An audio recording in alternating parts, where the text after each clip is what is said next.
when we were side by side. Beast mode, no one's blocking our way. These other guys tried it, but them man ain't got the skills of Braden and Davey, brazen and raging, bringing you the thrills and spills. Right here in full gear, about to blow up like TNT. Us man are too sweet, Brady DVP, the BDElite. Right here in full gear, about to blow up like TNT. Us man are too sweet, Brady DVP, the BDElite.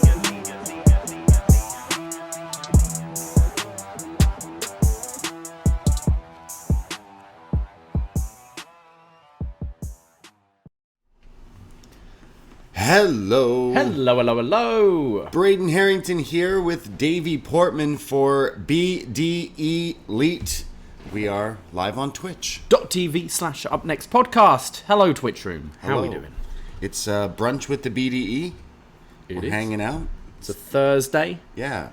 It's been nice the last couple of weeks, recording the next day. Kind of getting to enjoy Dynamite a bit more. Not so much frantically taking notes, I'm finding, and getting to soak it in a bit more. It's been good. You're just not taking notes. I know, I've got a lot less notes than I'd normally Tell me what happened. I'm trying to just tell me everything that happened right now. Well, the thing is, sometimes with this show, it's so fast paced. I find I'm spending all my time writing and not necessarily actually watching what's going on. So I'm trying now to be all right, I'm gonna watch. I'm gonna put 2 thoughts on each thing. Right. Because there's a lot. Especially on this show, they crammed a lot onto this one. Yeah, I'd recommend anyone going to, obviously, postwrestling.com, but John Cena, who hosts Shot in the Dark on this show, covering all the other wrestling, Dark, Elevation, Impact, all that stuff, he also writes reports. So if you don't watch or you miss something or anything like that, you can go to that report and read all the stuff about it and his 2 cents on it as well. But shout out John Cena. Absolutely. For taking all the notes. He's always messaging us taking notes. Yeah. Dynamite's hard. Yeah. I know when I had B Detroit on the show, filling in for you one week, I think when you were stuck in Mexico. Yeah. He was like, wow, I am exhausted. This show's crazy. It's especially the second hour. I think this was an all-time. This second hour might be an all-timer with the amount they crammed in. And even had Tony doing the old, we gotta go. We got our time. We're out of here. It was a pretty, crazy packed-paced show from Dynamite this weekend. We're on this road to Double or Nothing next weekend, so I'm pretty excited about this pay-per-view. I think they're doing a pretty good job. I think AEW's been on this pretty good run for the past, just this year. Absolutely. Really, just actually getting me hyped for their shows. I think we're going to Dynamite soon, in a couple of weeks, and I would say just every week, this is what's exciting about AEW, I find. You're going to get a quality show. There might be some rubbish on there as well, but you're going to get at least one awesome match on Dynamite every week. I can't say you're going to be going out of your way to go to a Raw or a SmackDown. WWE pay-per-views tend to be pretty good, but I think AEW, you could literally go to any show and be not have to worry about, is it going to be a good one or not? Because it always delivers. I think so. I mean, we've been to a Dynamite show here or there and stuff like that, and we've been that was something different. That feels they put, you get your money's worth. Yeah. You feel, if you go to Raw, come into your town, you might get a bonus match of Cody versus Seth fight for 5 minutes after the fact, and it's okay, well, could have watched the WrestleMania match back instead of spending all this money to go to a show to see, the characters come out. I feel like Raw and WWE, it's become this machine that is hey, you're paying to see these stars live in person. Whether they do anything that actually matters is absolutely. not really 100% our problem. And then the pay-per-views seem like they deliver. Sure, the premium live events, they've been on quite of a nice run. At least that's what you've been saying. And I've watched some and I've enjoyed it. Nothing that's blown me away, but still I feel you got to see these people. Whereas if you go to one of these AEW shows, everyone just seems into it. The crowd seems super loud and just into everything. They're there to support. They got the crowd signs. You're getting finishes in matches. I think that's the main thing why I like the WWE pay-per-views. It's at least they're giving me a finish here. Whereas Raw, there was another 2 DQs this week, probably. Yeah, look, I mean, there's always things in AEW that they do as well, but still, they put on a pretty good show, and just watching it every week is just fun to be a wrestling fan. It's definitely why I'm so sucked into wrestling, definitely because of shows like this. Of course, there's going to be stuff on the show that makes you groan or roll your eyes and stuff, but like overall, I'm heavily entertained every Wednesday night. I know that we'll jump into some Dynamite, but I mean, we talked about on Up Next from this week for NXT. They got their, not spring break, they already did spring break. In Your House. In Your House, that's coming up, so that should be all right. But the main event for that looks so lackluster. The angles there are looking terrible. I think the real other big show, obviously Double or Nothing, but we got the Ric Flair match. Yeah, and Ricky the Dragon Steamboat said, So who's it going to be? I mean, it can't be Sting, right? Well, I mean, not after this week. No. Sting would show up, Ric Maybe Flair. That's the thing. Like, we find out, we see a little, like, recording backstage with Sting with the Undisputed Elite being like, look, Rick's going to be calling me up soon. Can you just, like, let's take my ankle out. Let's write me off TV for a couple of weeks. I just think, I don't know what Ric Flair's thinking. Like, it's just going to be a train wreck now. Like, not now. It's just going to be. You had the perfect send-off into the sunset in 2008 with Shawn, and you tarnished that. And then now you're asking for this, I need a great retirement. Yeah, we gave it to you twice, a few times. And now you're kind of canceled, and a lot of people don't really like you right now. It's interesting, isn't it? Because I would say, like, with, like, North American wrestling, there's that idea of you want someone to retire on a high, right? And I think Shawn, like, let's ignore the Saudi show, but Shawn kind of retired on a high. Rick in WWE retired on a high. I think Undertaker, that was a big thing why he kept on coming back for WrestleMania, was he didn't get that big last match. But it's interesting because in Japan, you see like these great like wrestlers who had like IWGP world title runs and all that, and then they go into like the granddad territory where they just work like when in their 60s in six mans and things like that, and it's kind of accepted there. But it is weird in North America when you do it, because there is that thing. It's like how people are like, why are you making a sequel to this movie? Why are you tarnishing it? Why are you doing Toy Story 4? And then sometimes a Toy Story 4 works out. And then they make Dumb and Dumber 2, and then you're like, Jim, why did you need to do that? You really didn't need to do that. No one liked it. So, like, stop. But someone out there is like, I'm just dying for Ric Flair to wrestle again. Yeah. I mean, we'll see it. We'll watch it. Like, it's definitely sounding something like a train wreck, and I don't... the interest... it's like, I'm not going to lie and say I'm not interested, but it's definitely like, why are you doing this? Like, so what? It's going to be Ric Flair and FTR versus Rock and Roll Express and... Sting. Johnny Nitro? Johnny Elite? That's the thing. Like, is Jay Lethal going to be in this match because he's the one like training with Rick and stuff like that? It's just like whatever. I mean, they should have put it on the Authors of Pain show. Yeah. What's the deal with that stuff? What? Alistair Overeem's going to fight? This is wrestle? I'm actually quite intrigued by this because it looks like a very anti-indie show, not to the extent of Control Your Narrative where you're going, we're not doing super kicks and all that bullshit, but I don't know, it's all these stars. What is it, like Braun Strowman, Nia Jax, Lana, Authors of Pain? It's all these people who were quite big stars in WWE, but very much sports entertainment. Like, these guys would fit into Jericho's group. Yeah. And I'm like, I don't know, there might be a chip on some of these guys' shoulders trying to prove that they can actually do more than the poor work they put out in WWE. I don't know how they're gonna, what is it, a 7,000 seat arena? I don't know how they're expecting to fill this thing. And it's only, it's next month, isn't it? It's like really short notice as well. Is it not the same day as In Your House? I think it might be. Oh, is it? Okay. Which is crazy. So this is over in the UK. Yeah. I mean, smart. WWE is only going to that big castle show thing now. Yeah. Which have pissed people off, apparently, with the prices and stuff like that. So, like, yeah, good for them to kind of... Oh, the prices are ridiculous. It's like more than Mania. For a house show. Well, it's a pay-per-view. Yeah. But, like, you think they're going to treat it like a WrestleMania? I think it's going to... I think we've seen from the Saudi shows, they've started treating them a bit more like pay-per-views. Right, I think this will be more than we got with the Melbourne show and that kind of thing. Right. I think they're going to treat it as a big deal. Well, I mean, this one, I don't know if it is that thing, but I mean, yeah, you've mentioned... Is it Nottingham, I think? Well, you got Braun Strowman versus Alistair Overeem, which, if you're not a fighting fan, you might not even know who Alistair Overeem is. I mean, he's a fighter who's, like, he's fought, Brock Lesnar? Okay. And when he... I know the name, yeah. He's shit on wrestling a lot before. He's called it all sorts of names. And here he is, I can make money doing this? Okay, cool, I'll do it.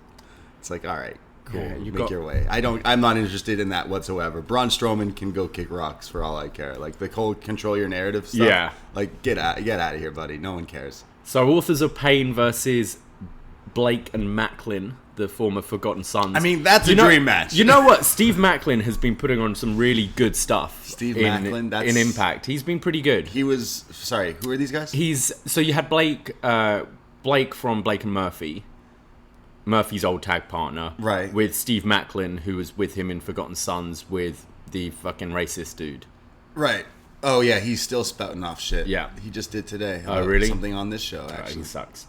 I don't know. I've got a weird curiosity about this. Killer Cross versus like Kalisto, Samurai Del Sol, and Jonah in a triple threat. Yeah, definitely the more. That sounds interesting. Yeah. Mojo Rawley returning against Lindsay Dorado. I don't know. This sounds weird, this show, but I am kind of curious. What about the women's title match? Yeah, it's finally the blow-off. Yeah. She put her through a table 9 weeks in a row, and then they never had their match? Right. Finally. Good. Nia Jax. This company's already doing something right. Nia Jax versus Lana. But I did listen to Legion of Pain on Renee's podcast. And like, I don't know where they've found the money for this, but they were talking about like all these businesses they wanted to do, right? And they were talking about how they're like creating something in the metaverse and they're wrestling there. They've got like an NFT thing going on. Like they're doing all this like 2022 shit right now. Okay, and they're trying to show like, I don't know. Good luck to them. Hey, no, 100%. You want to support any other wrestling that's going on, obviously, and I mean, we're wrestling fans, but I personally will not be paying to watch Nia Jax or Braun Strowman I can't say I'll be paying for this. No. I'm not saying I judge you for spending money to watch this, but I definitely make a chuckle or a joke or two. For like, on the pre-show, you got Mike Bennett versus Biff Busick. Fuck yeah. That's free. That's great. So watch that bit. Look, I'm super happy to see all these other talents go other places. That's what's needed. That we knew, like, when WWE started hoarding all this talent a few years ago, pre-pandemic, we were all like, yo, this bubble's got to burst eventually. They're just hiring people to hire people at this point. So now all these characters they kind of gave up on. I mean, all these people are ex-WWE, and they were NXT. pretty big deals in WWE at some point. Like, not that they were favorites of ours, but like they were like stars there. You know, Braun, Nia, it's Lana. The Castaway like, show. It is, and it's kind of it really feels like the anti-indie show. You have all the people that get released, and you're like, oh yeah, I can't wait to see what they're gonna do with the handcuffs off. I can't say I feel that way about any of these people, but maybe they'll surprise. Lana with the cuffs off might just be fucking insane. Lana hitting fucking roundhouse kicks, Canadian destroyers. Yeah, going through tables. Nia Jax is going to do a 450 splash. Yeah, it's going to be great. I'm excited about this Let's review this show. Can't wait. But 7,000, that's ambitious. Good for them. Yeah. Good for them. Another thing I saw was, I don't know if this was Being the Elite, BTE, where the Young Bucks were taunting and teasing Vikingo, that we've talked about from Triple Mania, and something tells me that they're gonna talk to the Bucks are probably talking to TK about getting a quick visa for Mr. El Vikingo, because I think that guy will be showing up in AEW pretty soon. But they also teased that Kenny is gonna come back and take the AAA Mega title from him, so I thought that was pretty odd. Like, so Kenny's probably heating up somewhere, getting ready in the pitcher's pen there, like interesting, coming back with that Forbidden Door show. I'm imagining he's maybe going to be involved. He could show up at the pay-per-view for Double or Nothing as well. I mean, maybe that's something that AAA title, maybe that's something they want to do on an AEW show. If Kenny's suddenly like ready to come back, but you don't necessarily have a program for him right away, you could just throw that on the Yeah. card. Yeah. If AAA are cool with it. No, I'd like to see that guy tangle it up. I watched some of that AAA show, and I was like, man, Vikingo, every time we watch him, he's just insane. So I would love to see, and he's super young. And then you downloaded him in 2K. We got him on the game, yeah. And he looked just like him, actually. It was pretty crazy. Some of the creations in these games are just absolutely nuts. Because we keep mixing it. We're very new to 2K22. There's Yeah. so many characters. You're like, wait, is he in the game or is he not? I was playing as people Samoa Joe. like Keith Lee and I'm like, I Samoa don't Joe, know. like they've been gone for a while, and it's just They like, in this game? are they actually in this? And then I'm playing as like Hangman. It's like, okay, someone created this, obviously. Yeah, okay, cool. And then another thing, of course, there's all this talk and rumors about All Out, and they haven't announced where it is. I'm imagining at Double or Nothing, we get the final first advertisement here. I mean, announcing hopefully where this thing is. Again, here in Toronto, we're just dying for some sort of AEW show to come here. It would make total sense if they could do it here, but I don't know if that's the plan, so to speak. But I mean, they somewhat announced Grand Slam in September for New York, so any people who are like, oh, I might want to go to that, get ready for the announcements for that as well, because traveling for a lot of these shows is finally, like, it's back. You can go back to these things. I mean, we're going to a Dynamite in June. I've got 2 coming up. You're going to Rochester. Going to Rochester. So got front row.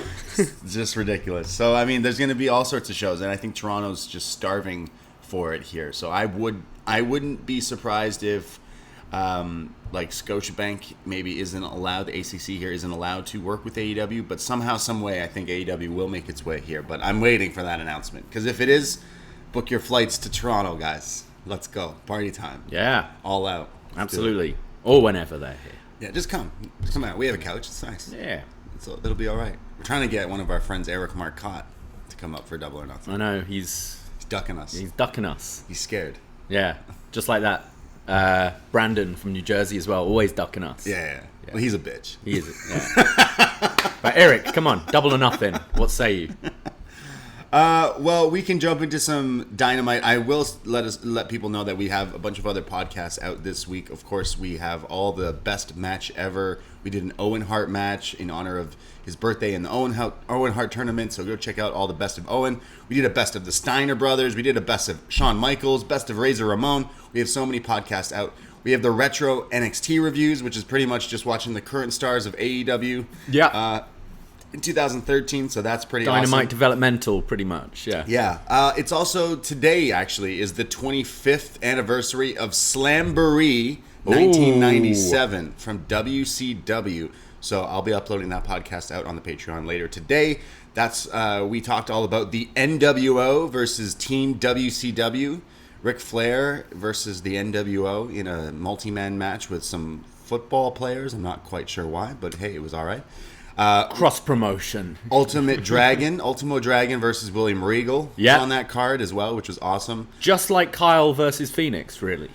Mesh of styles. Yeah, it was. Just exactly the same. All these other bunch of matches on that show, so go check that out, review as well. $5 a month. North I American enjoyed that time. one. I do like going back to old WCW, because it is kind of fresh for me. Yeah. Like, didn't watch a whole bunch back in the day. I mean, the Cruiserweight division, the junior division in WCW was just the highlight of every show whenever we go back and watch. But yeah, go check out that podcast out later today. But patreon.com/upnext. It's only $5, and you get so many podcasts at your fingertips whenever you want to listen to them. And there's so many out there on there, and still so many more coming up. Next weekend is Double or Nothing.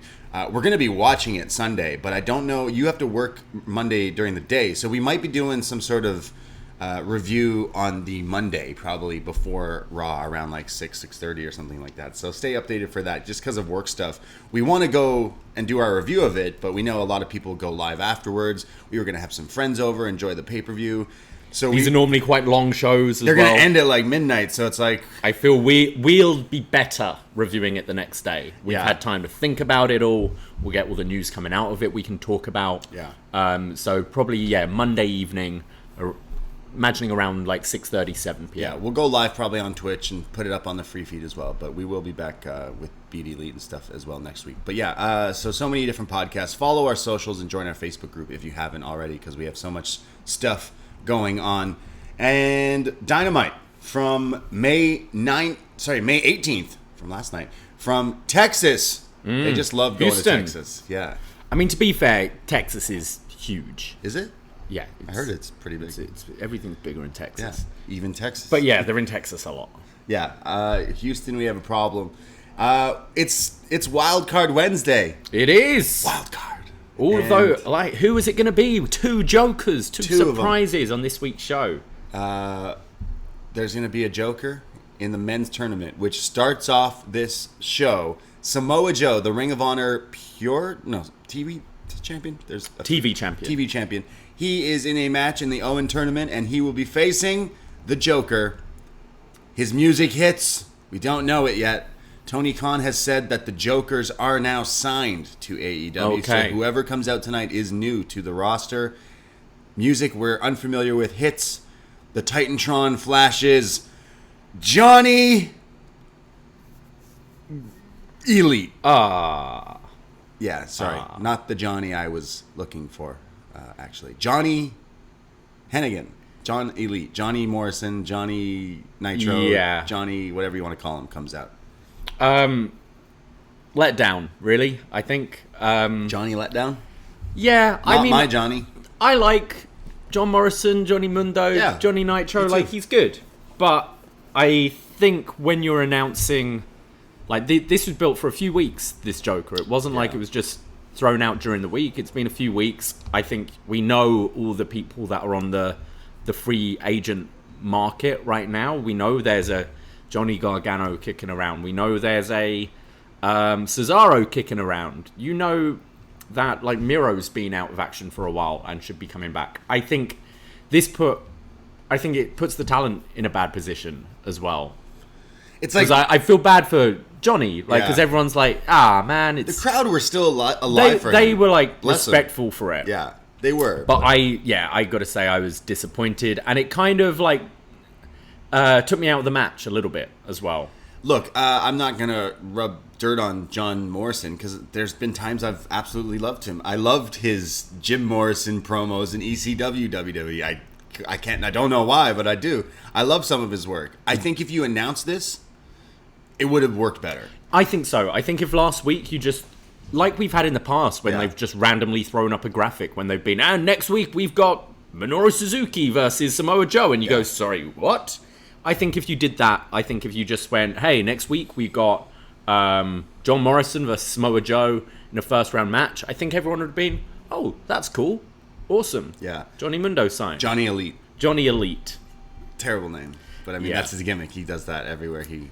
Wouldn't Johnny Dynamite be better? Johnny Dynamite. I think that sounds better. And especially when you've got a group called the Elite. Johnny Elite. Johnny Elite. Yeah, it was a pretty lame duck. I was disappointed. He should have came out as Boone.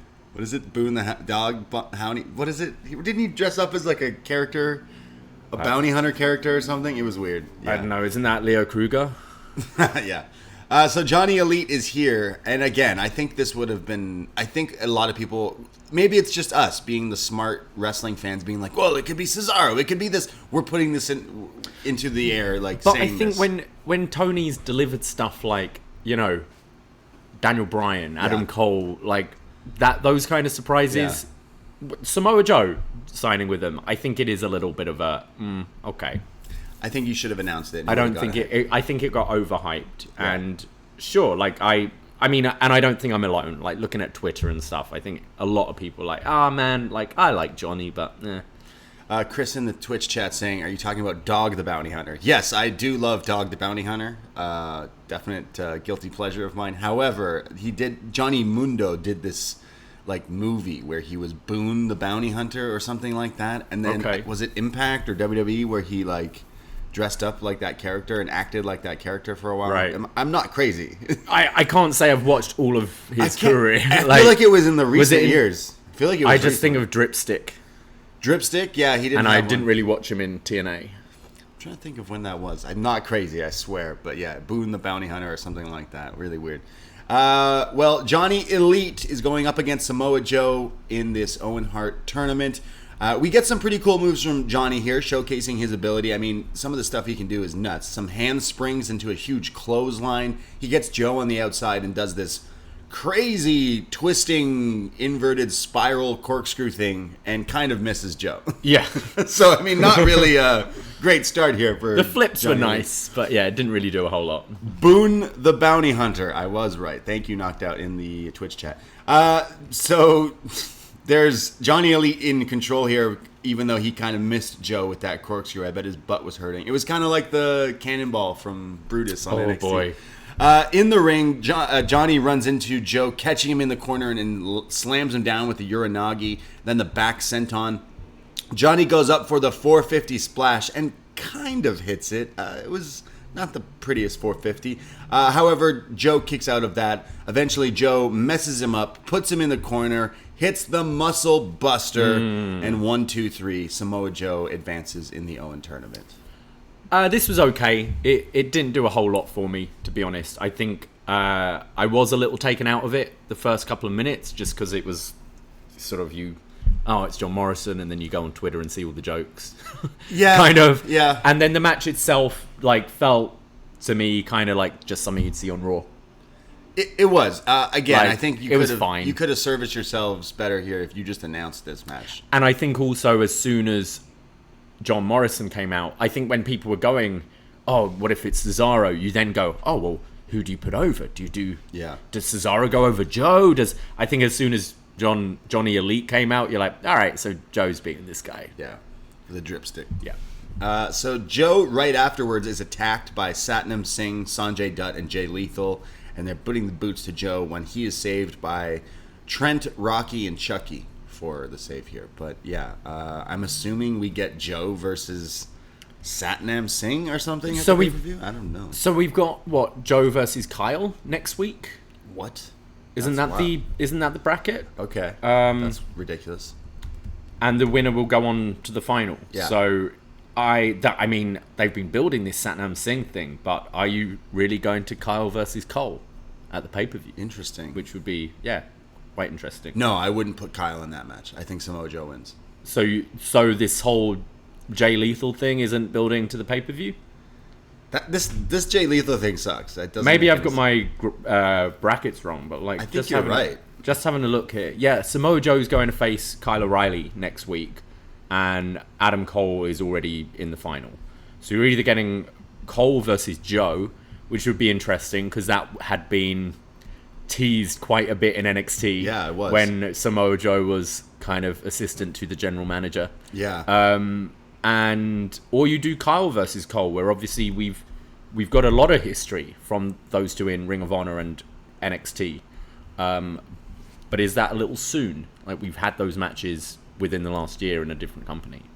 Yeah, I think it would make sense for Joe and Cole. It's definitely something that's a bit fresh and sounds like a pretty sweet kind of matchup, almost like an ROH different era dream matchup there kind of happening. But then the whole stuff with Joe and Satnam Singh and Jay Lethal is just weird. It is weird. So maybe because I feel like surely you're doing Joe Lethal for the TV title. Yeah. Very odd. So Kyle versus Cole at the pay-per-view? I guess so. Weird. Even though they're boys. But also you've teased this a potential multi-man match with Sting and the Hardys and Darby. Yeah, you essentially tease at the end of the show Hardys, Darby, and Sting versus Red Dragon and Bucks. Yeah. So so then it's Joe versus Cole. So it's Joe versus Cole, and maybe really weird. You do the TV title thing on a Rampage or whatever. I mean, they're in Vegas. They're in a big arena for for both Dynamite and Rampage. They're doing so. Maybe you have to stack those shows as well. Sure, I guess, but still, yeah. Either way, both those sounds both sound interesting to me. Yeah. I have a question though. Who the fuck is Satnam Singh? Why does he keep showing up on my show? I don't know who he is. I don't care about him. He sucks. To have Jay Lethal and Sanjay Dutt being the highlight, and I know who these guys are. I grew up watching these guys. They were indie legends to me, and they're still not making any sense. So yeah, I almost feel a lot of this stuff is just when a Ring of Honor deal comes through, it's all right, now we're shifting this, just putting it there. Yeah, I think and so. Your Joe Lethal, Sanjay Dutt, all of that will probably just move over to there. with Tully and Brian Cage. Because you'd imagine it's like Jay Lethal versus Samoa Joe at the pay-per-view or something. I would think so. You know, it could be Cole, so it's just weird. We get the news that Jeff Hardy has been medically cleared to fight tonight. They just told him right now, even though they advertised the match to all of us for a week. But yeah. I mean, he was banged up last week. He was. In that match. He took a swanton on a he did a lot stairs. Of things. He did it on chairs. He did a lot of things. Packed a lot in that match. So Jeff Hardy is backstage with Matt, and they're like, "Hey, you're cleared to wrestle. You can fight Adam Cole tonight." When the Young Bucks walk in, and they're wearing their floral onesies, their rompers, if you will, and they're like, "Oh, Jeff." First, they like, "Wow, what a match, Jeff. You know, we love you, Jeff. We love you, Matt." And then they start making backhanded compliments here, saying, "You know, you're just a shell of your former self," and they start like, "Oh, but you're so good though." But like, yeah, you're not the same Hardy Boys that you were. And Matt Hardy takes offense to this and steps up and says like, "Shut up, Young Bucks." Jeff Hardy says, "Man, miss me with that Christian AF BS." Jeff Hardy giving me a genuine laugh out loud pop here. It's the accent as well. It's the like North Carolina accent saying it. They're like, "Oh, Matt Hardy then says, look, Jeff is a legit Hardy. Unlike you two Hardy Boys cosplayers, just know that you'll never be as tough as us, no matter how hard you try." And the Bucks say, "Yeah, well, you won't be as better as us. We're better than you. We're the next step." So the Bucks kind of getting pissed off at the Hardy Boys here, which just makes me rub my hands together, be like, why wouldn't you do Hardy's Bucks if you can? Like, do it. Put it on the pay-per-view. I mean, that's the thing. You could build like a big Dynamite around this match, couldn't you? You could have this be a huge main event of a big Dynamite you're setting up to, and do the multi-man at the pay-per-view. Or is it the other way around? Are we getting the multi-man coming out of the pay-per-view and doing Bucks Hardys there? Bucks Hardys at the pay-per-view makes more sense, because it's such a we've seen it before in Ring of Honor and stuff like that, but to actually have it with this production value and stuff like that, it is interesting to me. But then where does that leave? Do you do Sting and Darby versus Red Dragon at the pay-per-view as well then? Yeah, I mean, I don't know if Sting's walking this pay-per-view's that's the thing, you've written him off. Are you going to do a pay-per-view without Darby? Right. Like, there's a lot on this show already. This is true. So, interesting. And we're only, just a week out, and we're still kind of questioning what's going on. Like, there's already 6 matches announced for the pay-per-view. Crazy. And I imagine they'll throw in a few more. Yeah. Well, CM Punk comes out. He's wearing "Abortion Rights Are Human Rights" t-shirt, which I'm sure got the internet all up in a bunch, but sometimes it's nice to see wrestlers use their head. Absolutely. I do like this. I support wrestlers who, support human rights. I like both him and Hangman often Yeah. do this kind of thing. Yeah. I appreciate it. We've seen Punk wear the "Get Your Own" before. Yeah. You've got a platform, and you're using it 100%. in a good way. Yeah, 100%. Shout out Punk. He also teases the crowd dive, which he hasn't done in a long time. Remember that era of Punk just showing up and jumping into the crowd? No, none of that. He's wrestling more these days. Yeah, that's the thing. That was his first month where he's not wrestling yet. They're he's like, Punk, you can't diving on people. Jumping into a crowd of people. COVID's still a thing now. You could be jumping into this crowd and getting monkeypox. The new wave. Is that a thing now? That's the new thing now. How do I get this one? COVID's so last year, bro. Monkeypox is in. What is this shit? I don't know. It looks like if you fuck a monkey, you get pox all over yourself or something. It's transmittable though. You better watch out. Fever, headache, muscle aches, exhaustion. Great. Monkeypox. Sounds great. And how do you catch this? It could be. I don't know. Is it sexually transmitted? Oh, I'm okay then.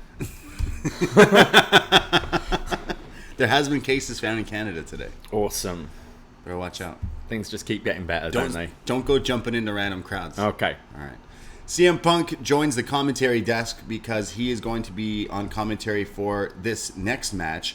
The AEW champion Hangman Page is going one-on-one against what is it? I don't know how to pronounce his first name. Konosuke Takeshita? Takeshita. Yeah. Okay. Well, this guy who's done awesome. A bunch on Dynamite. On Dark Elevation.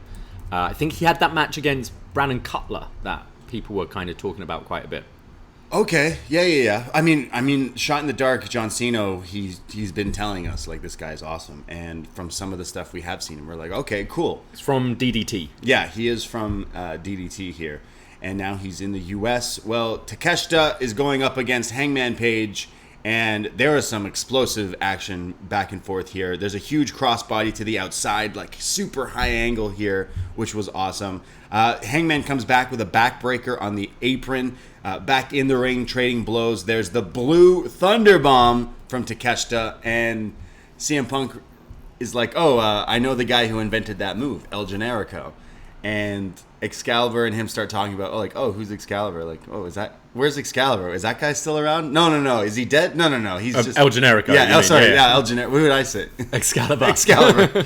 He says, that move was made by El Generico. And he's like, oh, is he dead? He's like, no. I heard he moved to Mexico to live with the orphans. I love that that's just, like, kayfabe amongst everyone. And Punk just goes, well, rest in peace anyways. To Generico. Shout out El Generico. Well, there's the Blue Thunder Bomb, which was awesome. There's a huge tope con hilo from Takeshita as well. And then a series of haluva kicks, which definitely El Generico inspired here. But Hangman ain't taking that shit. So he runs back and hits a series of boots from himself into the corner. And then these huge Germans. Eventually, Hangman is Germaned overhead. Just nasty here. But eventually gets to his feet and counters a move and hits the tombstone here. But it's only a 2 count. And then somehow Takeshita here hits the last ride, like the Undertaker's version of doing it. So you had Hangman hitting the tombstone, and then the last ride where you get the guy so high up. And Hangman's a big guy. Yeah, he gets dumped here, which is awesome. Somehow he kicks out.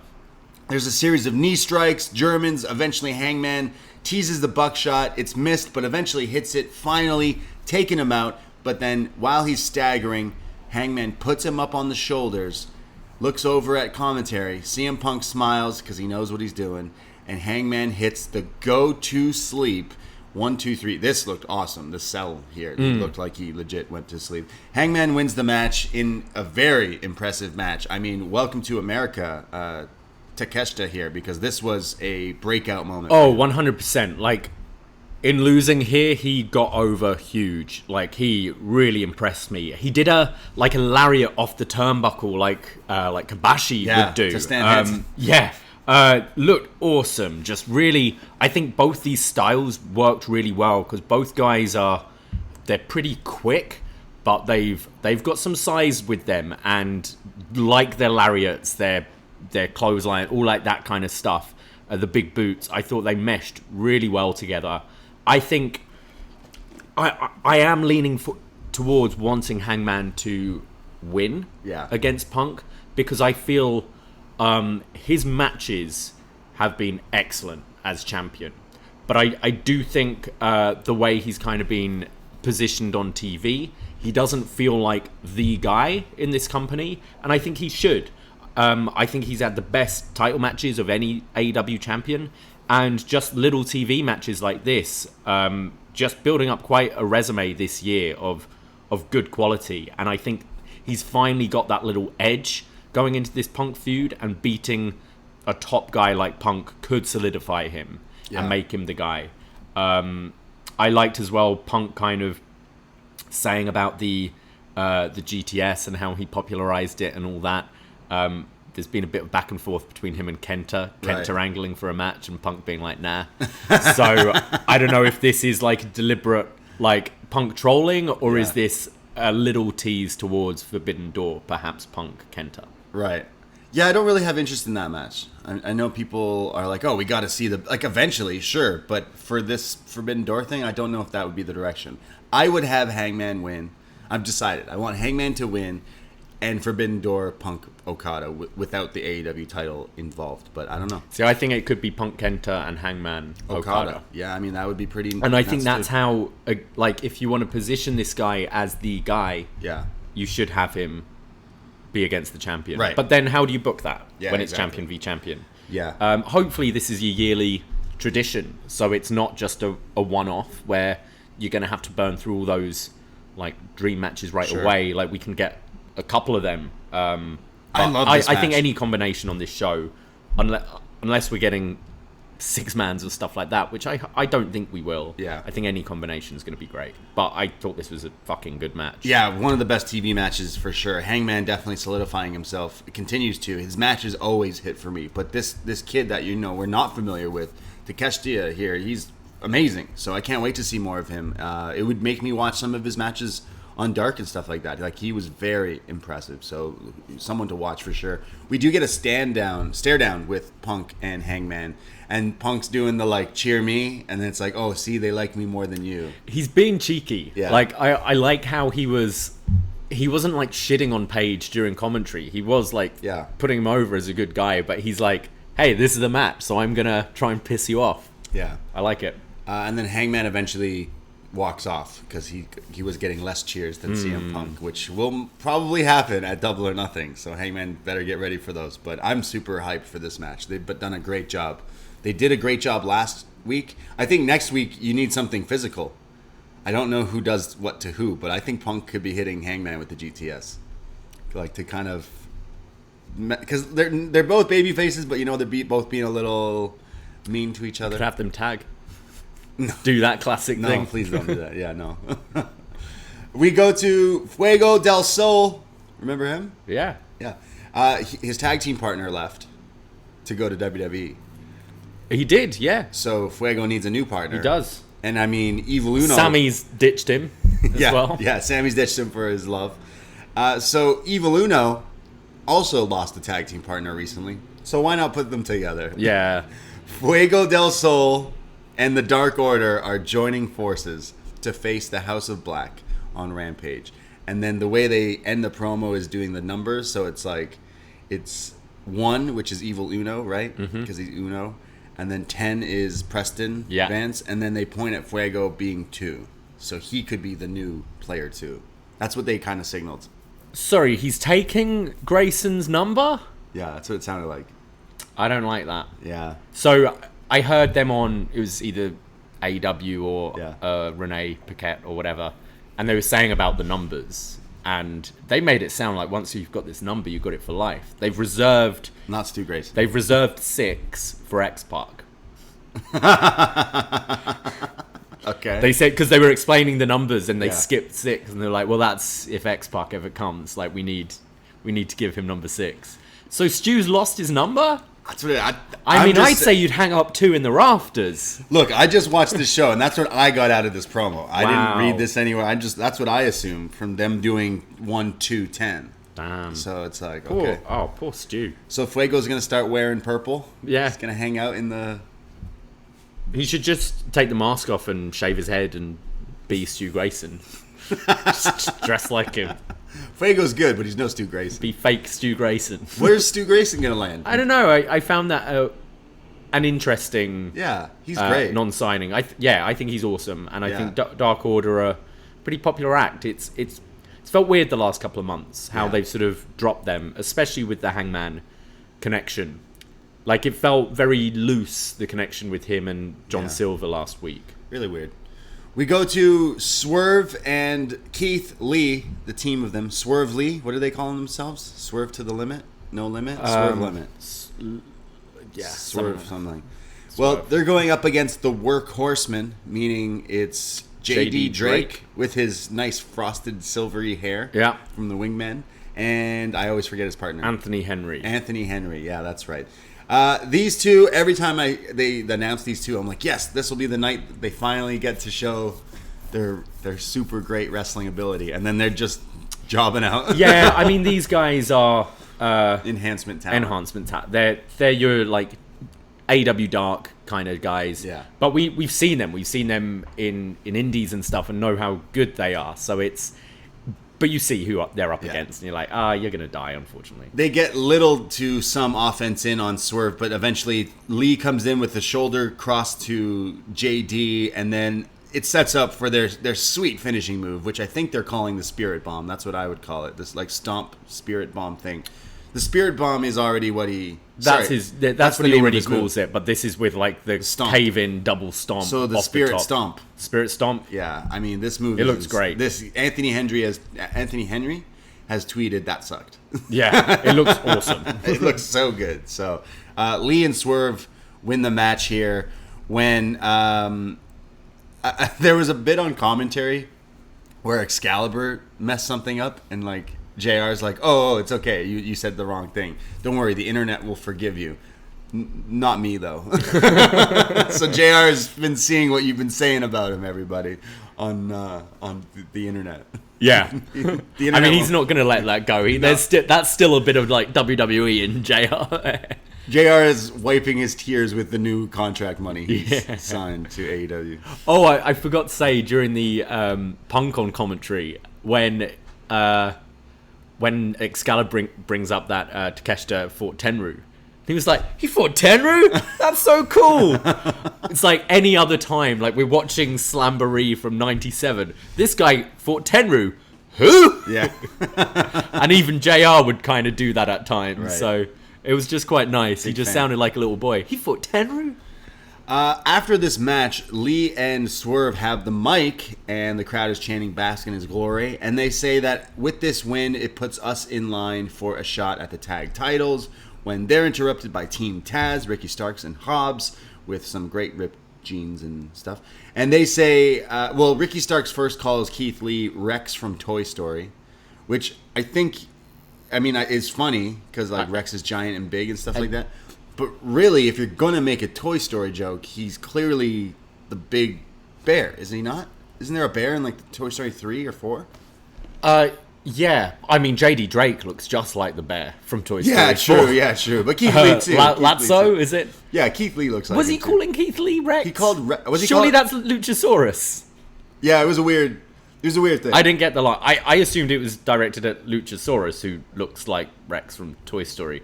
I didn't get the line. Yeah, I didn't get it. He says that you guys are just selfish jabronis, and I beat Jungle Boy, and I'm going to beat you guys too if you step to us. And this is when they call Ricky Starks dressed like a bar of soap with a necklace on, which I got that reference. I was like, yeah, you do look like a bar of soap with a necklace on. This eventually sets up Jungle Express to come out, the champions, and Christian Cage has the microphone and says, Ricky, shut up. He says, you always come out here with your chest puffed up while you look like you're going golfing with my grandfather. And I get it, Ricky. You beat Jungle Boy last week, so now you think you're ready for a real championship, not like that toy you've been carrying around. He says you both are worthy teams, but you're not the best. Jurassic Express is the best because they're the champions, and that means that.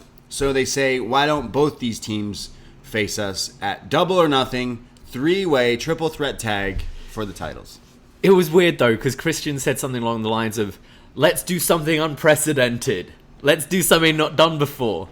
It's the last pay-per-view literally had a 3-way tag match. But cool. I think it was clear this is the way it was going. I'm kind of down for this, and I think it's time for a title change.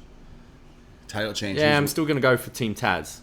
Team Taz? Yeah. Yeah, I could see it.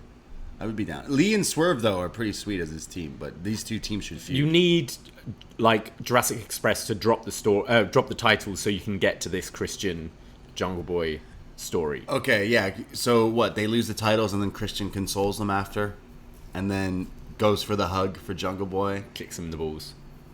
Or instead, Jungle Boy beats up Christian. I can see that being a thing. It needs to happen. But also, I just realistically, I don't think it would work as well. I think it's very obvious Christian being the bad guy and Jungle Boy being the good guy. But I also think it makes a bit more sense. I don't know if Jungle Boy has it in him to have that edge quite yet. We all keep saying Jungle Boy is the future. Jungle Boy is going to be the next big star. Jungle Boy is a pillar here in AEW. Yeah, well, he's tagging with the dinosaur, smiling all the time. Sorry, Luke Perry's kid. You need to ruffle some feathers before you know. I watched 90210. You think Luke Perry's character on that show was always the good guy? Yeah, he was. But sometimes you need to do bad things to get ahead. And I could see that happening with Jungle Boy. Selfishly, I want that to happen. It would be interesting. I don't know if you'd get the crowd as behind Christian in that. And like I think both are very much suited the other way round, you know? But it would be interesting and to see if he could pull it off. Christian gets the legend pop though. Like he gets I know who that guy is. I watched him a lot. So he instantly gets cheered. So that's why I would be like, well, why would you want the guy who's already like known and famous to get booed all the time? But he is a better heel. He's such a good heel. Yeah. So either way, I'm interested in this storyline. But wouldn't it be interesting if Jungle Boy was the Swerve heel? Or the Dinosaur too? The Dinosaur can be evil too. Heel Dino? Dinosaur takes both of them out. Spinosaurus Rex or some shit. Like he just turns heel. And crush it. They kill Christian, and then Christian's got to get a tag. I mean, the feud's going to end with Jungle Boy hitting the concerto on Christian. 100%. They should have him and Luchasaurus do the proper concerto on Christian. Heel dinosaurs on. I mean, dinosaurs are kind of heel, but damn, I'm excited. So the triple threat at the pay-per-view sounds great as well. Yeah. But you're saying Team Taz? Yeah. I think so. I think they'd benefit more from it. Yeah. We get a video for Chris Statlander. She's talking about how she's not an alien anymore. When the baddie section walks in with Jade, and Jade calls her alien girl and tells Tony to cut the shit. This means there's a match coming up on, was it Rampage, I think, that they announced? Is it Statlander and... Statlander, Red Velvet in the Owen. Right, and they were friends before and stuff like that they mentioned. But I like the character change from Statlander, but... It's not pronounced enough for me yet. Like she's just a normal person. They teased it when she was with Layla. Like maybe she was having a bit of a darker side. Her hair's darker. Her makeup's different. I haven't seen enough change. I've just seen like kind of dropping the alien stuff. So to me, she's a little less interesting than she was before.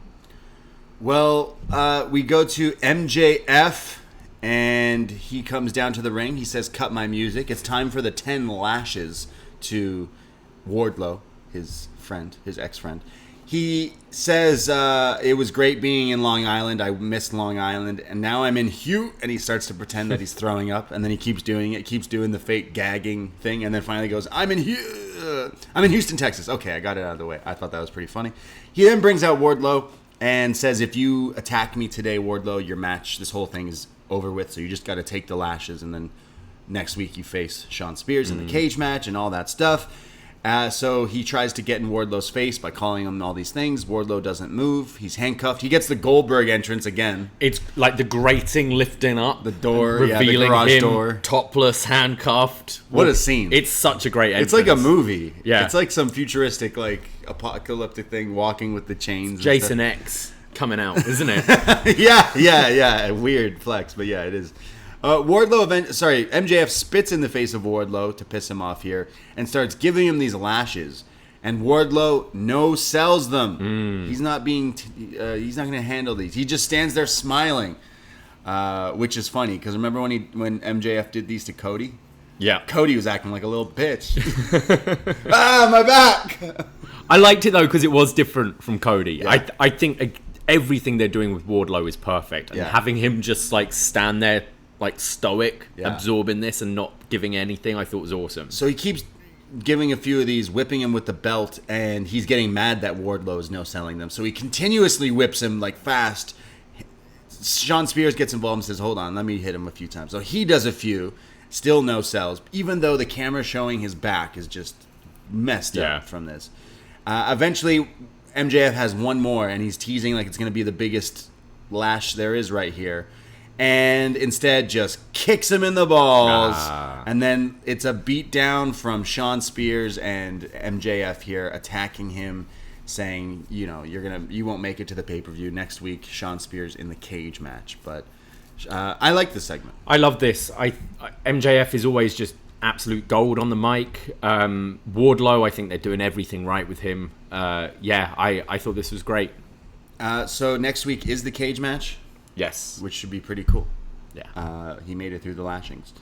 And I mean, this match is going to be huge. What's the deal with all this MJF stuff, though? People saying that, he might be extending his contract or not signing or going to WWE. I think he wants his contract re-evaluated because he is one of the top stars in that company. And I think he's on kind of like a rookie contract still.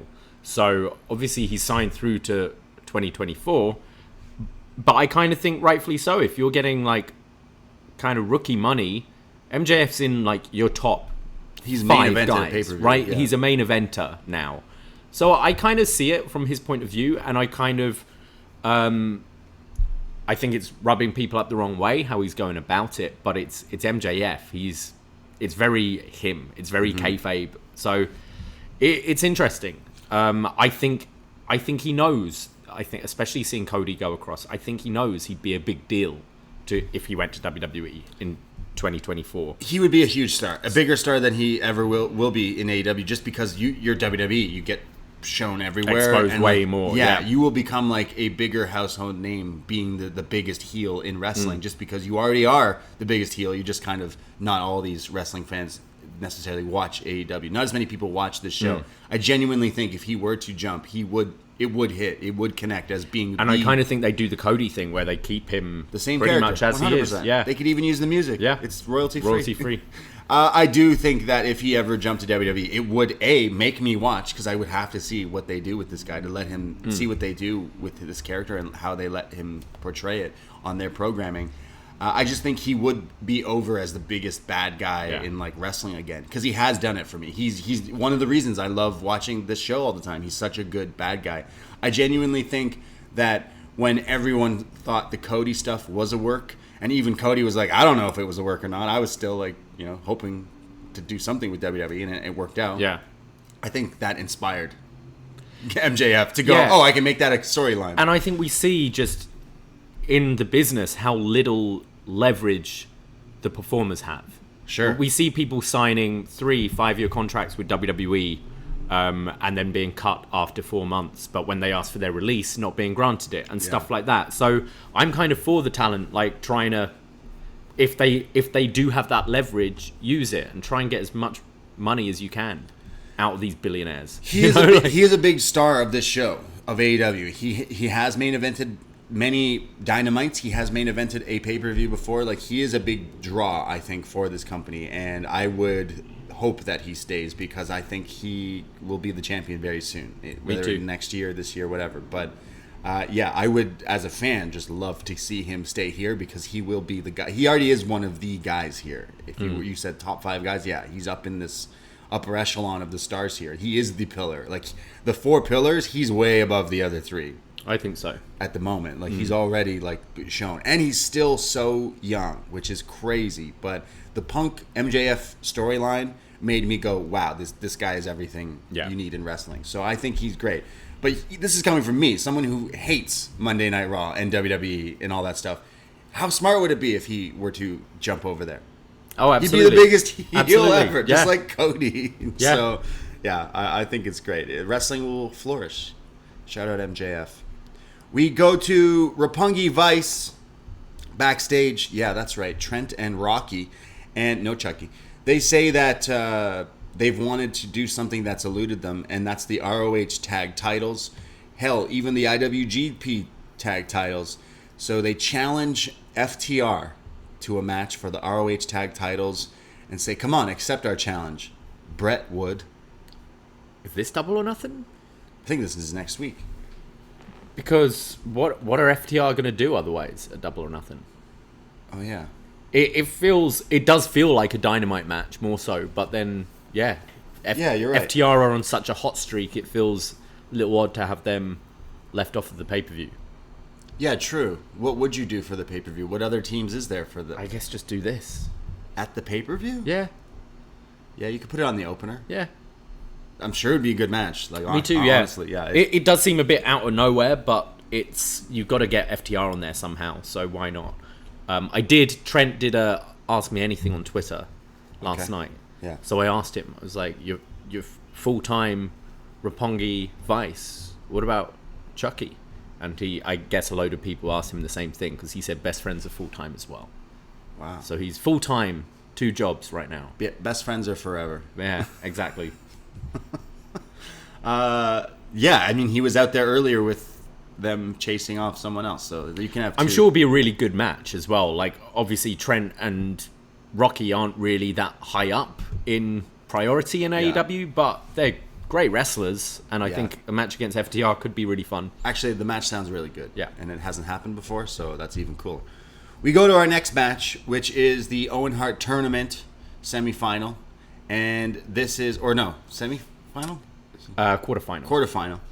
Kyle O'Reilly going up against Rey Fenix 1-on-1. And right off the bat, when the bell rings, Kyle knows Rey Fenix is fast on his feet. So he kind of does the, like, getting on the ground, like, hey, come grapple me kind of thing. Kind of Kurt Angle-esque. Like, hey, come fight me on the ground because I know I don't want to get up real high with you.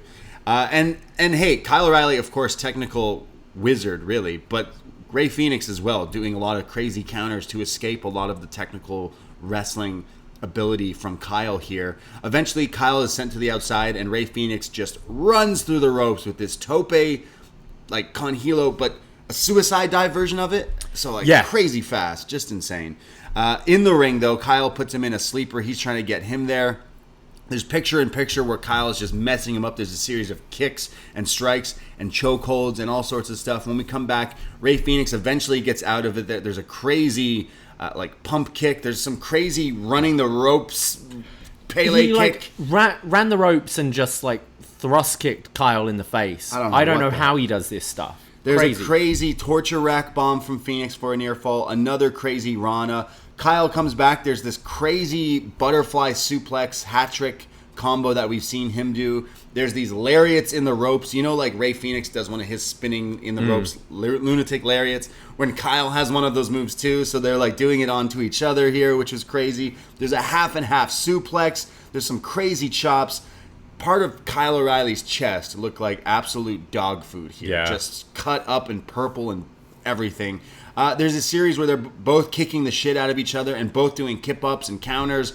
There's a crazy spot where it's like, I think Rey runs the ropes again while Kyle's on the apron and then Rana's him off into the thing. Just insane. Like into the barricade almost. It was nuts. There's some crazy chaos here. There's then an apron bomb at one point. Eventually, Rey Fenix has Kyle exactly where he wants him. He does this crazy jump, this flying dive, but caught in mid-air into the cross arm breaker, the arm bar here. He's linking his hands together to not let Kyle lock it in, but it's broken up, which then the move is just locked in completely, and Rey Fenix has nowhere to go and taps out. Kyle O'Reilly advances in the Owen Hart. I actually loved how they did the finish with Phoenix really trying not to have that hold fully applied and then tapping immediately as soon as those arms were separated. Yeah, he's like, oh shit. Like, it's like nothing I can do. That I've like got to MMA, tap. Yeah. This is definitely a match I want to revisit at the end of the year. I think this is a match of the year contender. This was insane,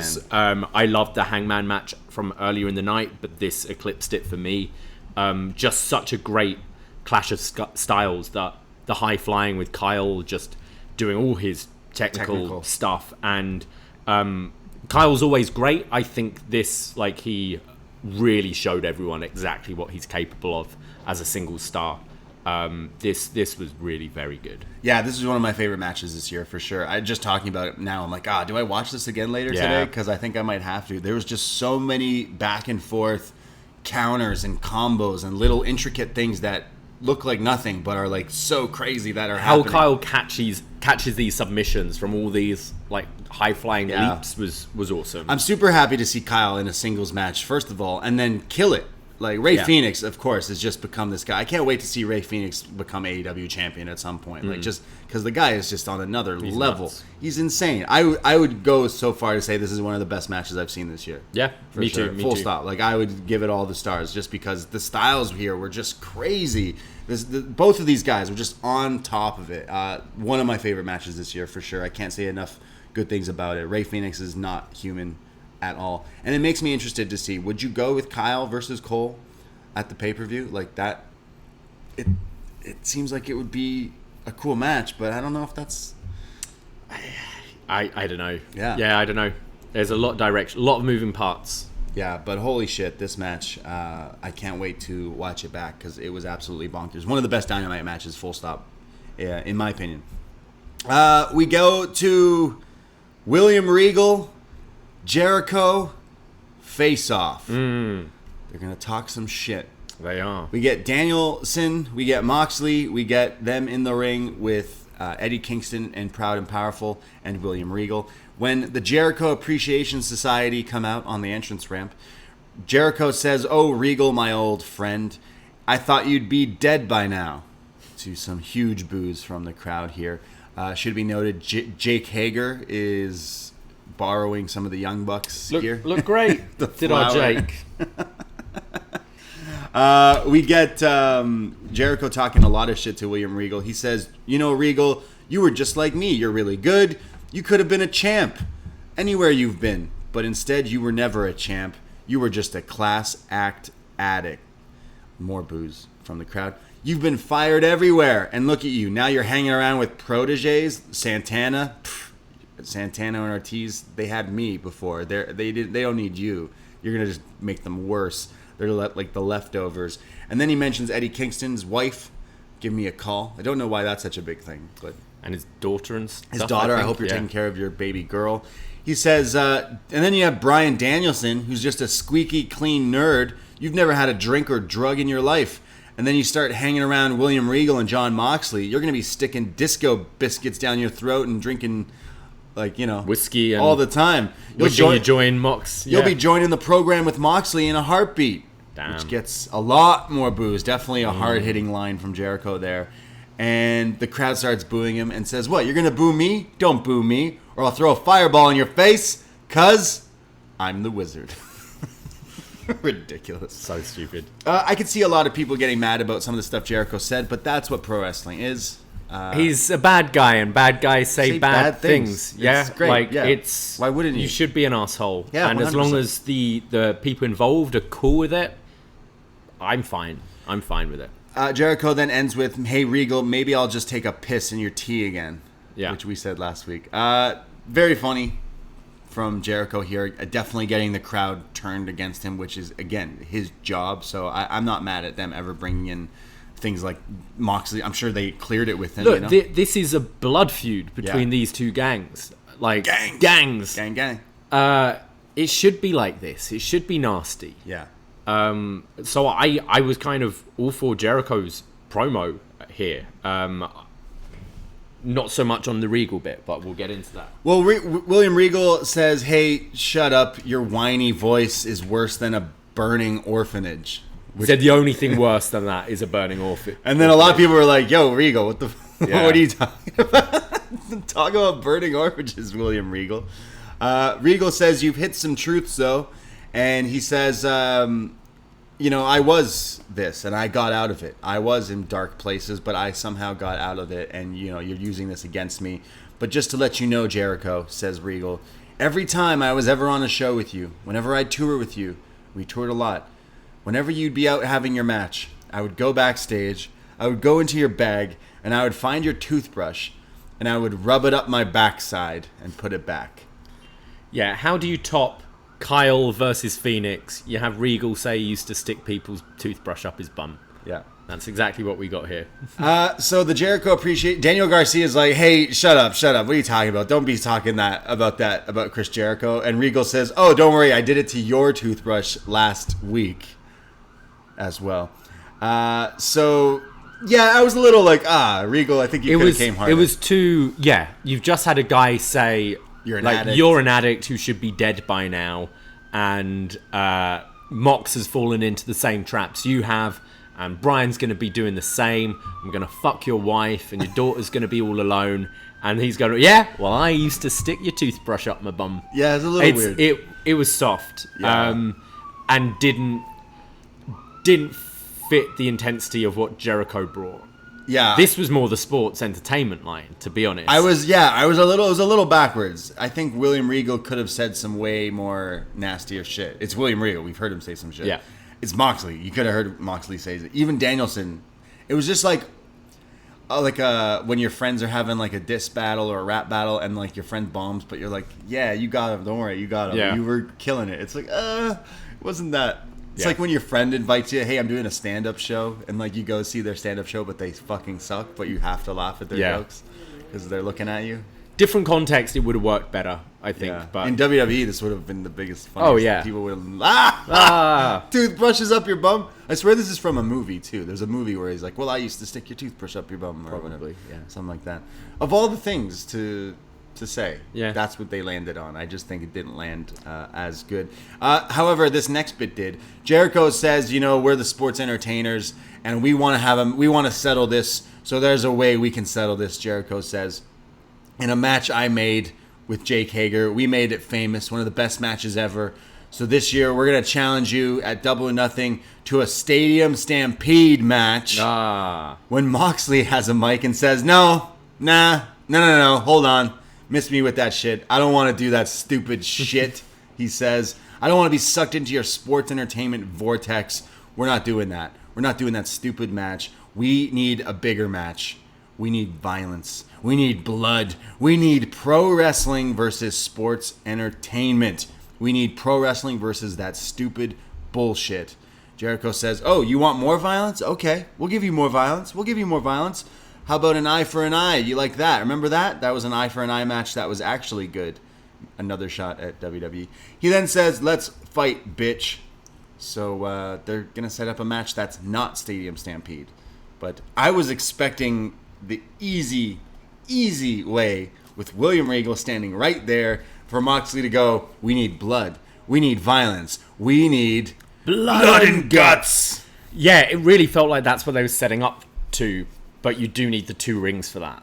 Oh, right. So we could still get that as a Dynamite, which Blood and Guts was last year. Okay.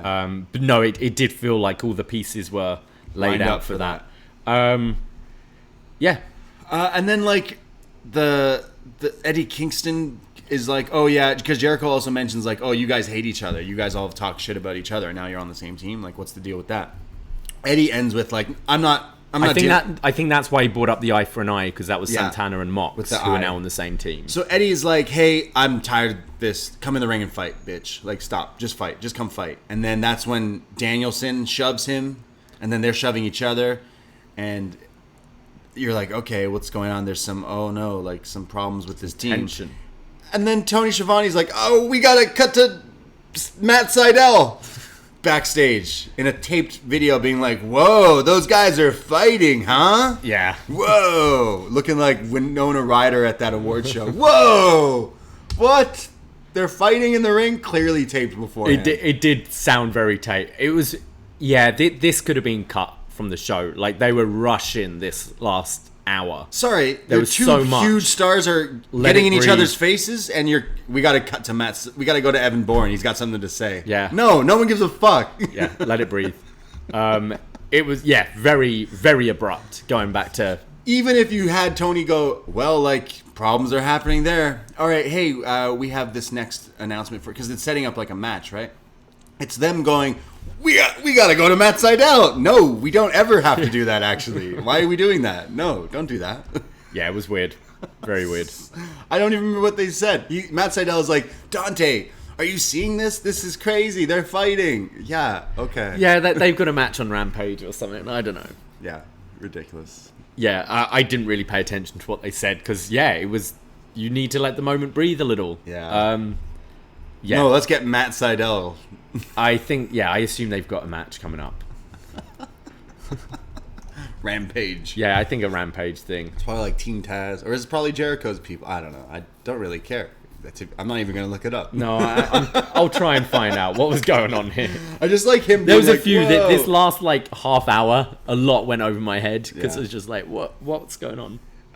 Tony Schiavone. Oh no, sorry. So then we go to our next match, which is the women's Owen Hart semifinal? Not semifinal. Oh man, I'm messing up. Quarterfinal. This is a quarterfinal match. Yeah. Britt Baker, DMD, going one-on-one against the Joker. And when the music hits, Maki Ito. Yeah, she's back. Yeah, a few people were talking about maybe it could be her. Again, a bit of a letdown, I think. I think it's a bit of a letdown because a lot of people were thinking, okay, well, it could be Ember Moon. It could be, Mrs. Morrison. Mrs. Johnny Elite. There's a few different names. There's a lot of good female wrestlers out there right now. Tegan Nox. Dakota Kai wouldn't be up quite yet. But sure, yeah, there are Ember Moon, obviously. Yeah. Maki Ito. Oh, Dante and Matt Sydal are taking on Moxley and Danielson. Oh. So good luck to them. Honestly, I need to watch that now because Matt Sydal needs to get punched in the face. Yeah. Just because that promo really annoyed me.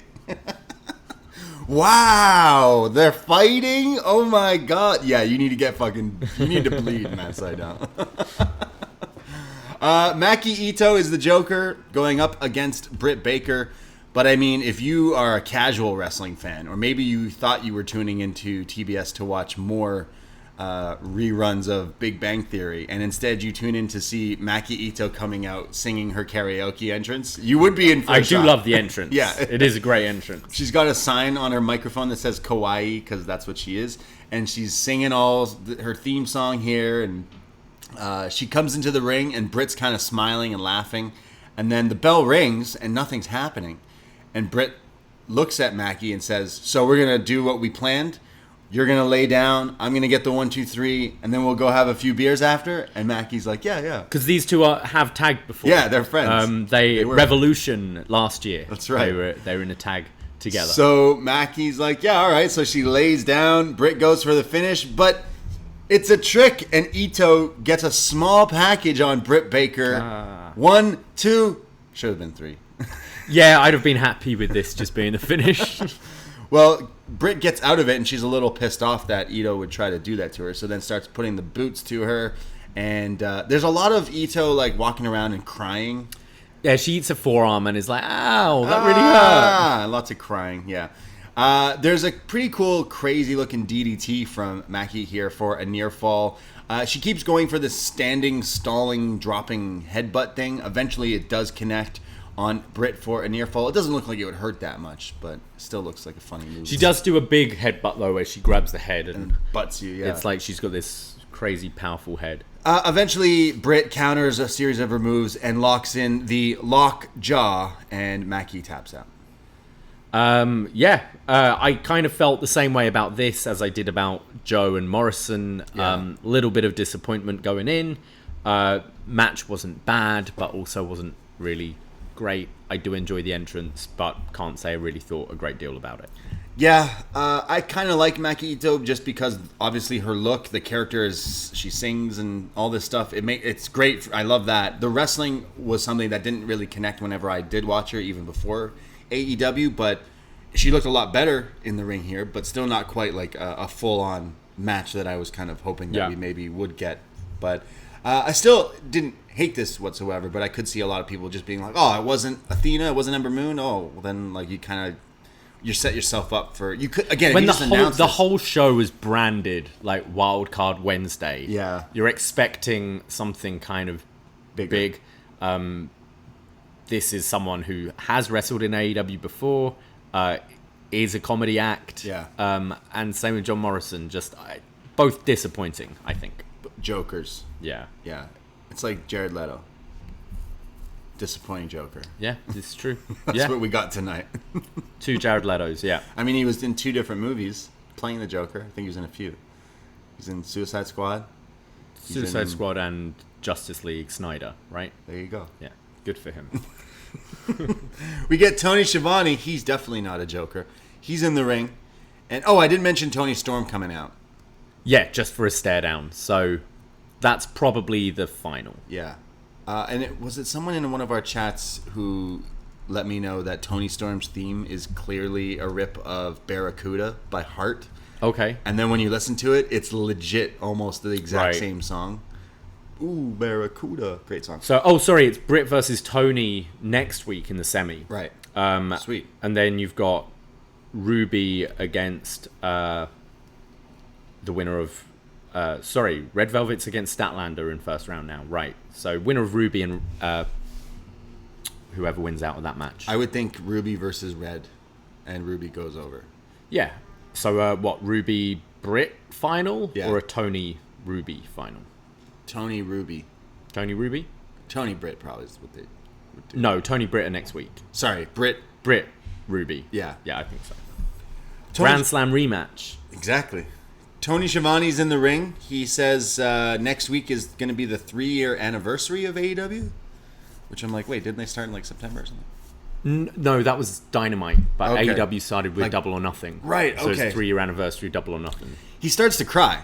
He's crying. He's like, I love this company. Yeah. Greatest day in our sport. When he's interrupted by Serena Deeb. Serena Deeb comes out. She's like, Tony, I'm so tired of hearing you. Tony must be an asshole backstage. He comes across as the nicest guy, but no one likes him. All the heels don't like him. So, I mean, the heels just don't like him. That's fine. If you had baby Cut faces. your shit. Cut the shit, Tony. Deeb comes out, and she's like, Tony, I'm tired of hearing you. No one wants to hear you. You're just an old man. Get out of here. And then she says, I need to bring out someone else. I need to bring out Dustin Rhodes. And we're all like, huh? And she says, Dustin said something that pissed me off. And Dustin's coming out. And she's then yelling at the crowds. What does she say to the crowd? Hey, shut up, Texas. All your sports teams are failures. We make fun of this in promo, in WWE promos. It's always, and your teams suck. And she literally wasn't even smart about it. It was just like, your teams are sports teams are bad. There's an old episode of Family Guy when Peter takes Cleveland to a pro wrestling match, and it's supposed to be Macho Man Randy Savage in the ring cutting a promo, and Macho Man in the Family Guy joke clip says, I must be in Quahog. Where are they from? Quahog, yeah. Because all I see is a bunch of losers and your sports teams suck. It's literally what she said here. I'm like, you didn't even insert sports team. You didn't even bother to copy. It wasn't. You had that time where Owens did that line about, and you don't even have a basketball team anymore. Right. That kind of thing, which got nuclear Exactly. heat. You can be smart about it. You can insult the locals team, but this just felt like, okay, I've got my checklist here. I'm a bad guy. Yeah. I'm gonna interrupt Tony, call him a piece of shit. I'm gonna insult the sports teams and smack make fun of Goldust. Yeah, and call out Goldust. Say he doesn't have any balls. It was so paint by numbers. So Dustin comes out and she's like, I respected you, but you've said some things about me. You said I won't beat Thunder Rosa for the title, and I want you to change your mind. Don't you know what I've been through? I've been through everything. Then Deeb mentions that she got breast implants to satisfy old perverts in the business. She said she even shaved her head to show how much I wanted it, and I still got no respect. So why did you say I couldn't beat Thunder Rosa? Huh? Why did you say that? Thunder Rosa eventually comes out. There's a bit of a brawl, and Dustin ends up getting hit. Thunder Rosa ends up getting an elbow, and Deeb walks off, kind of smiling, and steals the title, actually. Yeah, I thought this was awful. And you love Deeb.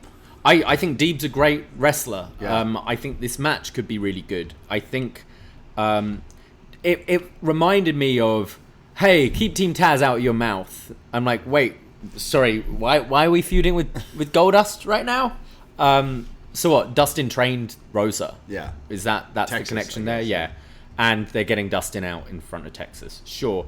I thought some of the content was good, the stuff about all the stuff she had to do to try and fit in and please people, whereas now she realizes she's just earned this because she's the best wrestler in the world. Yeah. That stuff, the content was good, but she just sounded awful. It didn't hit for me. I love Deeb. I think the wrestling is amazing. Her wrestling is great. I like the character she's kind of evolved into. I actually like the fact that she's coming out and saying some shit and calling out whatever. It's fine. I think using these lines in this sort of way was kind of cheap. She sounded drunk. It sounded like just a drunk rambling of. And another thing, where the fuck's Dustin Rhodes? Yeah. Come out here. I hate you as well. I feel like it's maybe just both these women aren't good at promos, so how do we further the feud without just having backstage attacks? Yeah. And that's why you've incorporated Tony and Dustin here. This didn't work for me at all. I'm still pumped for the match, but I thought this was a bad, awkward, cringy moment of TV for me. It also felt like it was going on for way too long. Yeah.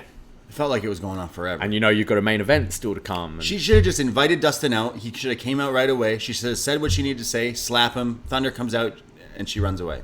Yeah. Instead, we got this when there's 8 minutes left of the show and they're going to go to their main event, which was like a teased big match of this show that gets cut for time because Deeb had to talk about old perverts in WWE. I mean, the story does need time. It's one of your top titles. For sure. But I just didn't like the execution. Yeah.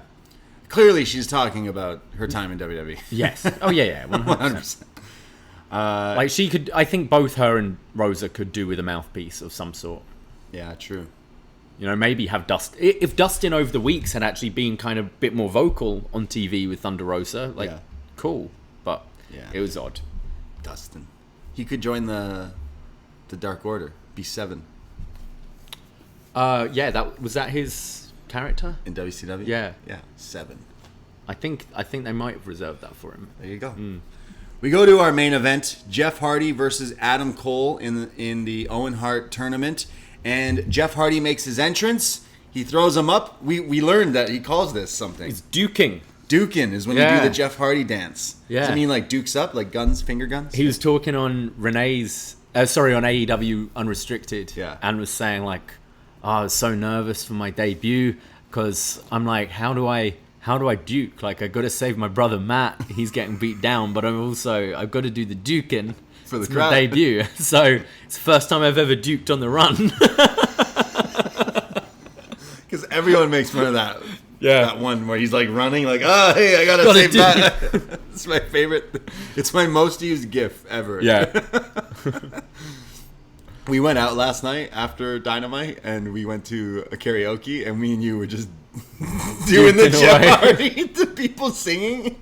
There's a few people there was a couple at the bar. We got our bartender, who also is a wrestling fan. Shout out, John. We were doing the Jeff Hardy, so then he started doing it, and then he started doing other wrestling poses, and the rest of the people at the bar were like, "What the fuck?" We were just raising each other with different We were like poses. trying to one up each other with funny wrestling poses. So I'm doing Hulk Hogan, I'm doing John Cena, he's doing The Rock, we're doing all sorts of things. But there's like a few people at the bar who were like, "What the fuck are these guys on? What are they doing?" Especially the Jeff Hardy. You don't know what the fuck that is. Just duking. I instruct any of you listeners today and tomorrow, just this week, at one point, do a random Jeff Hardy duke. Just do the Jeff Hardy pose. You're getting your mail, do the duke. I think showing up to work, especially showing up late, just duke on the way in. Jeff Hardy is duking in his entrance here, but he's attacked by Adam Cole during the entrance. He's like, guys, we got to take this home. TK's like, I'll let you duke, but we got to start this match. So the match starts pretty quick here. Adam Cole is in the attack mode, just putting the boots to Jeff Hardy. Eventually, Jeff comes back. He hits his side Russian leg sweep.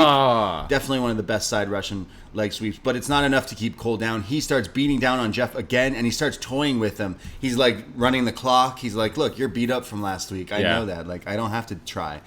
Jeff hits him with a gourd buster and then goes for the whisper in the wind, but gets super kicked when he's in mid-air. There's then the twist of fate into the stunner, and then the inverted twist of fate, which is like the neck breaker version of the twist of fate, like the video games, which is pretty cool. He goes up top for the swanton, but Cole gets out of the way. He hits the flying knee, drops the boom, and Adam Cole pins Jeff Hardy in light work, really. Like, Jeff got some offense in, but I'm sure there was a longer match scheduled here where Jeff would have got some more in. Although it does kind of make sense with story, considering everything Jeff went through last week, that the match would be pretty quick. A bit disappointing. I think on paper, Jeff Hardy, Adam Cole sounds really good.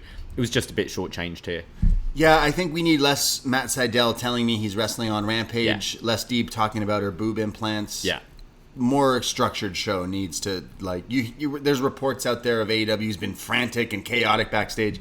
You don't know unless you're there. I'm sorry. I don't hear a wrestler who's on Dark telling their journalist friends who cover wrestling, oh, it's chaotic. Right? No, if you're there, you know it is. But as fans watching this seems chaotic. It was a chaotic show, yeah. Like what's going on? Why can't we have this match that you've been advertising? That is a huge match, and they wrestled for like 6 minutes. Yeah. No, this should have gotten 20 minutes and been a huge thing. There is an angle also afterwards that they had to fit in time for because it's AEW. But Adam Cole does beat Jeff Hardy. It does make sense for the story. But Hardy Boys are out there with Cole, and the Bucks come out, and they're putting the BTE trigger to Matt. They're beating up Jeff. Darby and Sting come out, and when I mean they come out, Darby rushes the ring and starts attacking these guys, and Sting is just doing the Sting. I love how Sting doesn't have to run. No. He's just like, I'll get to the fight when I'm there. I'm Sting. You'll know when I get in the ring to fight you guys. He's like Michael Myers. Yeah. He doesn't need to run to get you. He just walks. It's better. So Sting comes in. There's a whole fight breaking out. Red Dragon are out there. They hit the high-low on Darby Allin. On the stage. Killing him here. This was like total elimination style on Darby here. Sting now is outnumbered. He's trying to beat these guys up. There's a hilarious bit where Sting is with Kyle O'Reilly and just hits him with the chair. So Kyle does the chair shot to the back, which Sting no-sells, grabs it off of him and just throws it in his face. In his head. And Kyle is always good at doing like the comedy, like the wonky legs. So he hits that, but eventually the Bucks hit him with the double super kick. And this is when they all beat down on Sting. They grab a chair, wrap it around Sting's ankle, and do the flying knee off the top from Kyle. Therefore, Sting is hurt. Yeah, surely out for at least a week. Something like that. I mean, it's Sting. He no-sells the chair shots, but he can't no-sell the shot to the knee or the leg. I did like the kind of nostalgia of hearing Tony just being like, we're out of time. And I actually liked that kind of frantic ending, like ending with this big brawl kind of thing. Would have just liked a bit more of the match. But overall, like a chaotic show, but a really enjoyable show. I think considering felt let down over the Jokers, I think other times that could like really drag the show down, but the wrestling was there tonight, so I didn't feel disappointed overall. I didn't feel shortchanged simply because 2 matches tonight were like TV awesome. Matches of the year kind of caliber. So yeah, I wasn't mad at all. If those 2 matches didn't deliver, I would have been like, oh, this show kind of blew. But yeah, agreed. It didn't. It felt like a fun show as well. Like, yeah, it was a lot. There was packed stuff, and it never stopped. Like, poor Excalibur having to tell me what's going on Rampage at a new time this week. He didn't even get the graphics. No, he didn't even get the graphics. Good, because it's too much sometimes. It definitely felt like rushed at the end, which they need to, I think, sort out. I think you need to realize that Matt Sydal doesn't need to remind us to watch Rampage on Fridays. Like, you can put stuff. You're hyping up a match on Friday. You can put that out on your Twitter, that kind of thing. Yeah. Especially if you know you're running out of time, like tonight. Yeah. Just call, like, on the fly. Sorry, Matt Sydal, but we'll post that on Twitter right after. Yeah, stuff like that you need to cut out. Like, it needs to, or do what they do on Rampage. Whenever I do watch Rampage, like, actually, it is a pretty good show. They cut entrances. They get right to the meat of the stuff. Yeah. Sometimes you need to do that. Like, sorry, not everyone needs their entrance. Yeah, it's true. The live audience gets it. Like, do it during picture-in-picture and stuff like that. But you need to make things flow a lot better. That has been a gripe with AEW Dynamite for quite a while. But tonight it was, even, you know, all these reports, oh, the show is so chaotic apparently backstage. Like, watching this, it felt like you can see it. Yeah. But still, I absolutely loved this show. Were there things I didn't really like? Yeah. But there were things I absolutely loved. I watch pro wrestling because I like the wrestling. The in-ring stuff is what keeps me glued to my TV, and they did that tonight with these 2 matches. Takeshita, that guy is amazing. I can't wait to see what happens with him here in AEW and the DDT joint promotion stuff that they might do. But he was a breakout star in this match with Hangman tonight. And then Rey Fenix and Kyle O'Reilly was just a dream match that delivered for me. I can't wait to re-watch that back this week. But yeah, top show. Yeah, thoroughly enjoyed it. Yeah. Looking forward to next week. Really looking forward to Double or Nothing. And Double or Nothing should be stacked, so I can't wait for that as well with all those things. And we don't know some of the stipulations for some of these matches, but triple threat tag, the crazy 5-on-5, there'll be some chaos at Double or Nothing. Guys, thanks so much for listening to us talk all about Dynamite. We will be back next week. We'll probably do the same thing next week, maybe. Are you on the same schedule? Yeah, I'm off Thursday because Thursday night in Toronto there's Demand Lucha, so I am going to that show. So I mean, maybe we'll do something on the Thursday as well. Sounds good. Twitch.tv/UpNextPodcast is where you can find us. Tuesday nights we go live for Up Next, chatting about 2.0, and then we'll be back next week Thursday at 2 p.m. to do this show as well. But you want to hear all the other shows, of course, patreon.com/UpNext. $5 is all it costs to get almost 500 podcasts at your fingertips. All the NXT reviews, retro pay-per-view reviews. Get your feedback in for what do we have next week? Fully Loaded 2000. Yeah, in honor of Double or Nothing, you've picked Fully Loaded 2000, which is Casino Vegas themed. Yeah. It's a loose link. I just really wanted to. You just really wanted to talk about show. Triple H in 2000. Yeah. So get your feedback in for some 2000 WWF is what we'll be chatting about. But so many other podcasts: the Slamboree 1997, the Was Next retro NXT reviews.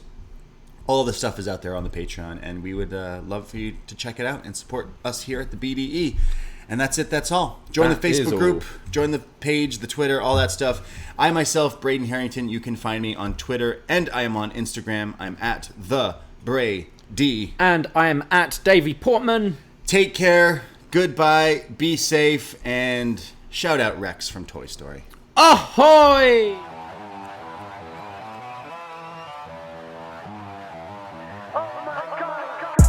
First time in a long time, but it seems like just yesterday when we were side by side. Beast mode, no one's blocking our way. These other guys tried it, but them man ain't got the skills of Braden and Davey, brazen and raging, bringing you the thrills and spills. Right here in full gear, about to blow up like TNT. Us man are too sweet, Brady DVP, the BDElite. Right here in full gear, about to blow up like TNT. Us man are too sweet, Brady DVP, the BDElite.